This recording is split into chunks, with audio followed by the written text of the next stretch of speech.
friend. Okay? That's what comes first in my life. And that's what my legacy is going to be. Anyway, I just want to share with you guys for a minute how I got here today. Everybody has a famous or favorite Ken Francis story.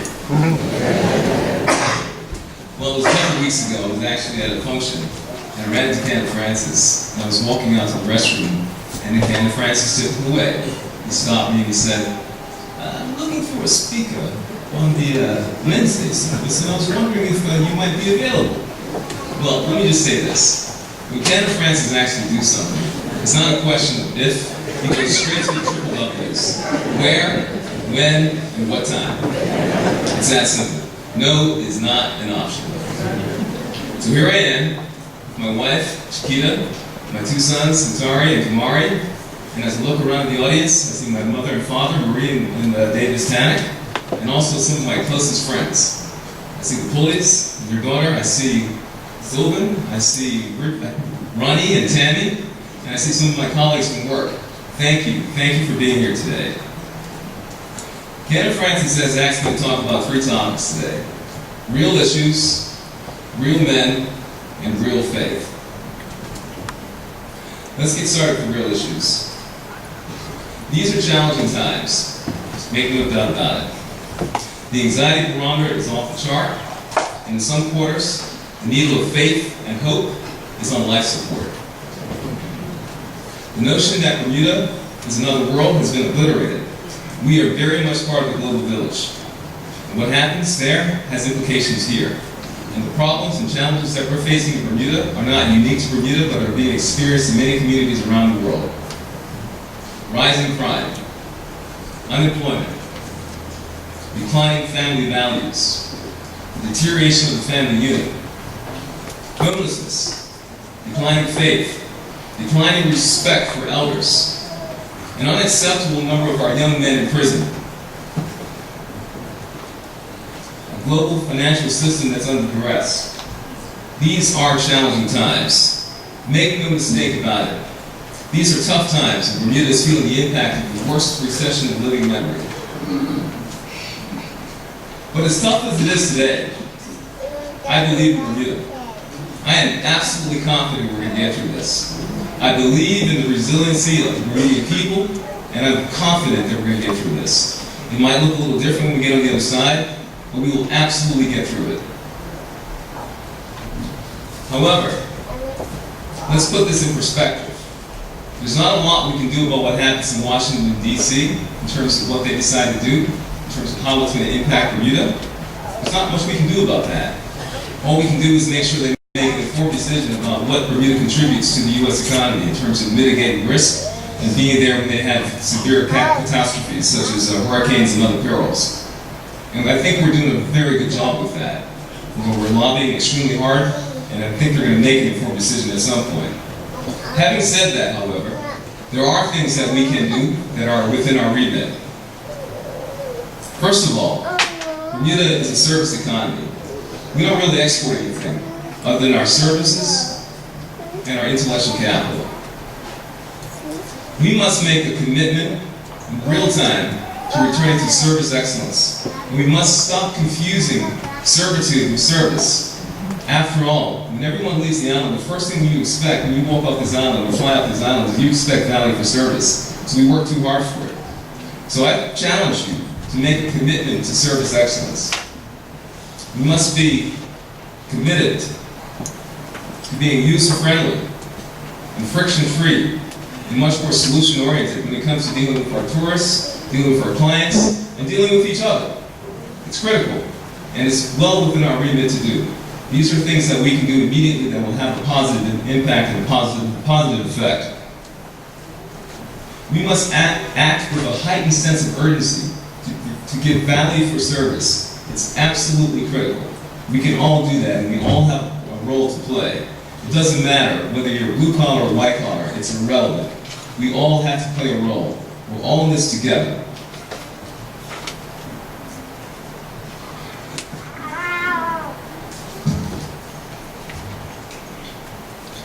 I believe that we have some of the best intellectual capital and some of the smartest people within these 24 square miles.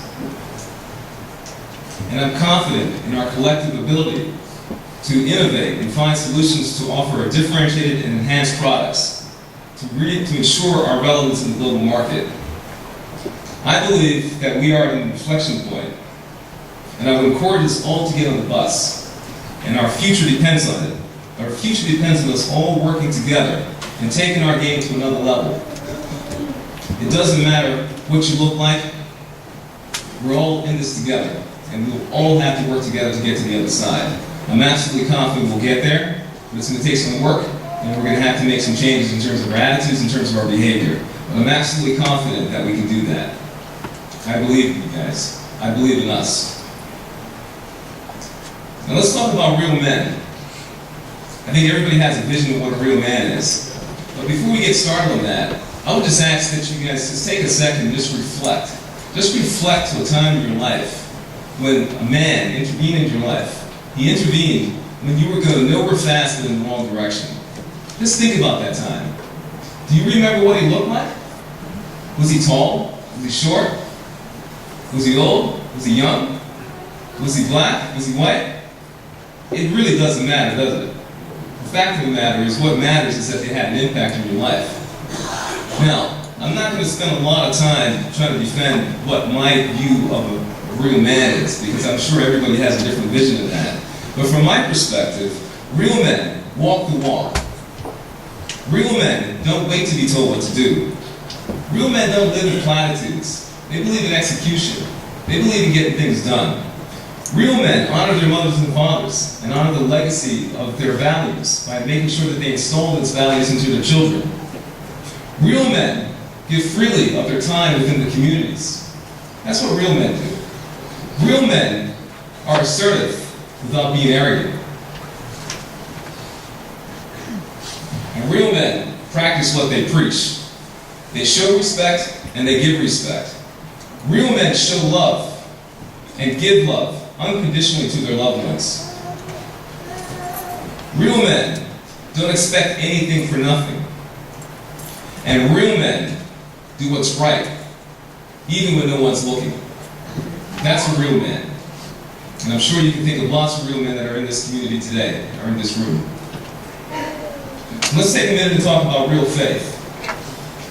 I can't tell you how many times I couldn't see any light at the end of the tunnel. It was really, really dark. And the only thing that got me through the day was my faith. I can't tell you how many times I've had to make difficult decisions with profound implications that I had closed my door and prayed for guidance to come to the right solution. And how subsequent to that, I've had this intense clarity where I'm able to make the right call with the best possible outcome. My mother's sitting in the audience right now, and I can't tell you how many times her and I have prayed together on the telephone, while I'm at work. She's always available. Thank you, Mom. I appreciate that. Doesn't make a difference. I believe that faith and prayer are the vitamins of the soul. Man cannot live in health without them. So let's just spend a moment and just talk about what is faith. What is faith? Well, to me, faith is the bird that feels the light, even when the dawn is dark. Faith is taking that first step, even when you cannot see the full staircase. Faith is not belief without proof, but trust without reservation. That's faith. Now, why do I say that? Why do I say that? Well, show me a man of courage, and I'll show you a man of faith. Okay? And the Lord said that all who come before him in true faith will certainly be heard, and shall receive all that they have asked and desired. It works, trust me.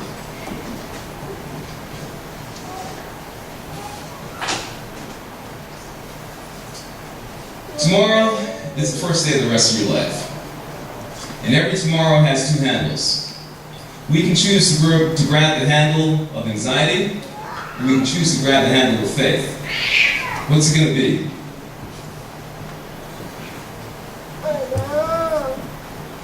I think we need to take faith off of life support. Have faith in God because he has faith in you. To get through these real issues that I've identified will require real men with real faith. A recalibration or readjustment of what is really, truly important. I think so many of us try to compensate with material things out of guilt because we haven't been there for our children. You know, we try to become our children's friend as opposed to teaching them right from wrong, giving them material gifts. And really what we should be doing is making sure that they have the skill set so they can survive in the society today.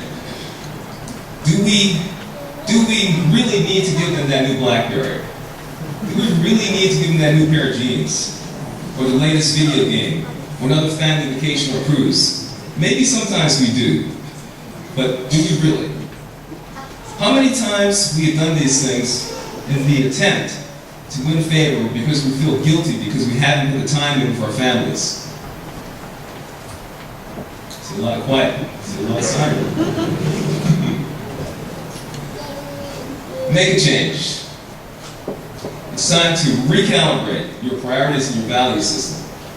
It's time to really determine what's really important. You need to differentiate between what is critical and what is nice to have.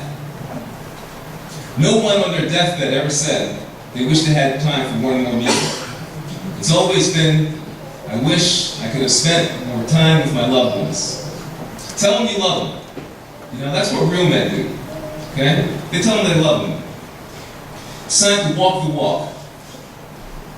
Let your actions speak louder than your words. Give freely of your time. Stop blaming the government of the day or the government of tomorrow. Stop blaming your boss. Stop blaming everybody except for taking a look at the man in the mirror. Take a look at the man in the mirror and be responsible for your own success. We can do it, and you can do it. Your real legacy in life is not going to be what kind of job you had. It's not going to be what kind of house you lived in. It's definitely not going to be what kind of car you drove. Your real legacy in life is going to be what kind of husband you were, and what kind of father you were, and what kind of brother you were, what kind of son you were, what kind of friend you were. That's going to be your legacy in life.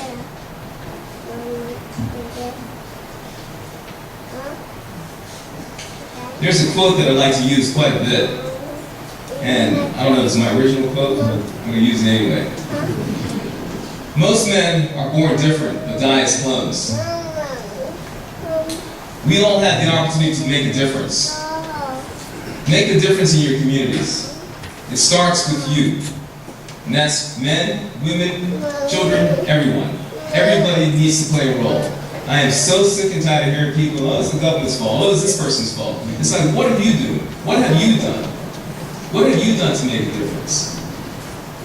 When was the last time you took responsibility for your own success? And if I'm repeating myself, that's okay. I'm going to take certain liberties to do that. As I said at the beginning, I am absolutely confident that we're going to get through this.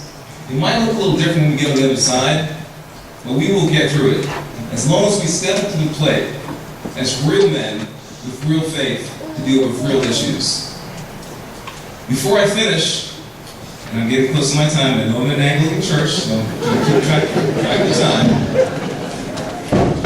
I want to acknowledge a very special man. A man who's taught me everything. A man who exemplifies everything that I aspire to be. My father, David Tannock. A man who walks the walk.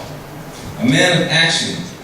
And I and Chiquita, we are absolutely committed to honor your legacy by ensuring that your values are passed on to our sons, Natari and Kamari. I love you, Dad, and I appreciate everything that you've done for me. Thanks for showing me how to be a real man and giving me the skill sets to deal with real issues and for having real faith in us. Thank you. Make a difference, people. You can do it.